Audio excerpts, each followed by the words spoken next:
Despite sustained diplomatic efforts by the European Union and the United States, there appears to be no end in sight to the war between Russia and Ukraine. Russian President Vladimir Putin has now instructed his generals to secure control of Donbas and Zaporizhzhia City, signaling a renewed military push. Joining us now for analysis is Professor Christopher Isike, a professor of African politics and international relations at the University of Pretoria. Prof, a very good afternoon to you. So we understand that this instruction by Putin comes after Russia accused Ukraine of attempting to attack Putin's residence and has threatened retaliation. How should we read or interpret this, especially since Ukraine has denied such a strike? I mean, does this signal then an escalation from Russia? Good afternoon, and thank you for having me. Well, look, all of this signal one thing, the fact that for much of 2025, the Russia-Ukraine war remains militarily contested and diplomatically complex. You know, what we have seen renewed US and EU efforts that indicate a serious push towards negotiation, but we still see a lot of gaps persisting over territorial sovereignty, security guarantees, long-term political arrangements, and of course, what you just mentioned about what Putin claimed to be the case, which Ukraine has denied. These kinds of things, indicates that the trajectory of settlements efforts of this crisis will depend on battlefield developments, the alignment of Western, diplomatic strategy, and of course, and this is the most important point, Russia's willingness, to compromise. And with these kinds of allegations flying all over the place, I do not see Russia willing to compromise because they believe that a military solution will be what will favor them the most. And I mean, you mentioned sovereignty. I want to just go into that space by looking at what US President Donald Trump is saying and doing. I mean, on the one hand, Trump says that Putin told him about the alleged attack during a phone call that they had on Monday, which angered him. But he then maintains that an agreement to end the war could be very close.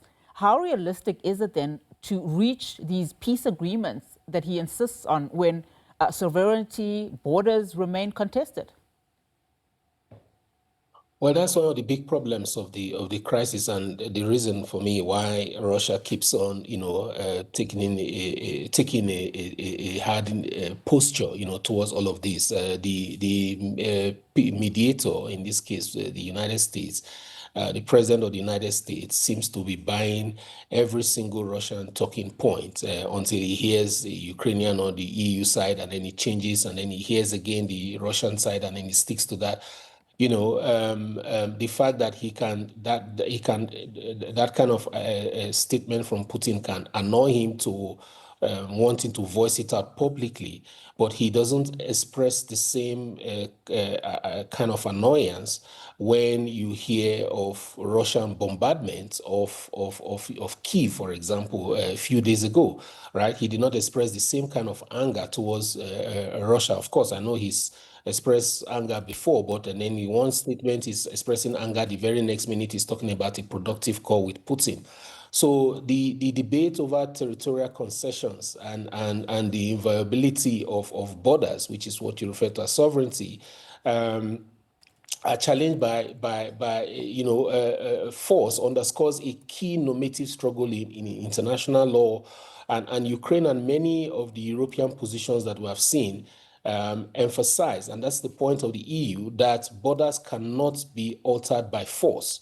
So while negotiations premised on territorial compromise test this post-1995 territorial order, Mr. Trump and Mr. Putin seems to be on the same side in seeming to agree that once you have been able to conquer regions using force, they should belong to you. And I don't understand why, especially Mr. Trump, does not see the defeats of the West, which he represents, by the way, in all of this discussion, thinking. Yeah, especially because we see him, having these numerous discussions with both Ukraine and Russian presidents.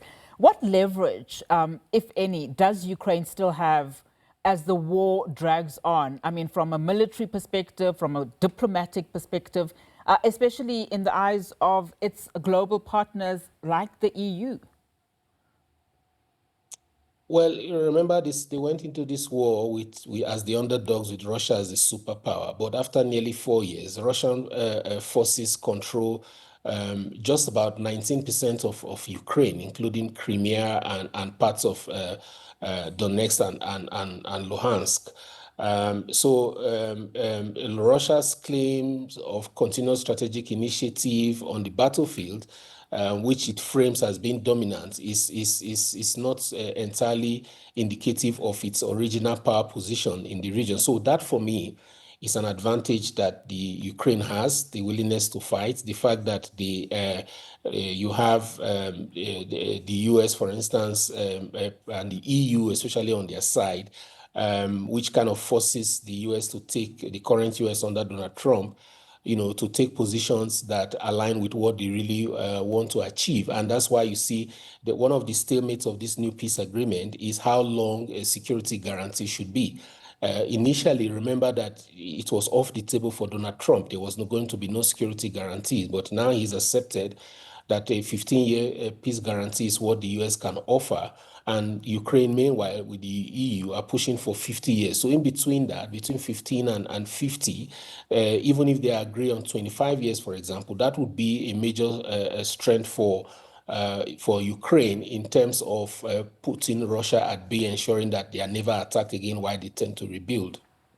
And Prof, as we wrap up our conversation, I mean, we've been seeing these reports about growing concern that this particular conflict is reshaping global norms, particularly when you look at the use of force. What precedent, and if you can expand on your earlier thoughts, does this then set in terms of this war for other geopolitical points around the world? Well, look, there was a time before 2022, February, when Russia struck Ukraine first, where we're thinking that the era of hard power politics, was gone, that we should begin to reimagine international relations, based on human security and social challenges that tie the world together and the world was facing. This was just emerging from COVID-19. However, with this particular war and what we saw Israel do in Gaza, in Lebanon, Syria, and in Iran, of course, with the help of the United States, all of these have, come together to reshape our thinking around the doctrine of realpolitik, might is right, and we've seen countries like the EU who previously scaled back on their defense posture, doubling down on ensuring that they vote more monies to the defense arrangement. So technically, we are going back to an era where military capability, hard power, will trump over soft power, and that's the reality of the new world that we're seeing. And it's not helping the fact that the leader of the free world, the United States of America, under President Trump, is part of that redefinition, which is a change from what it has propagated in the last 50 years. Prof, thank you so much for your time and your analysis. Really do appreciate it. Professor Christopher Isike, Professor of African Politics and International Relations at the University of Pretoria.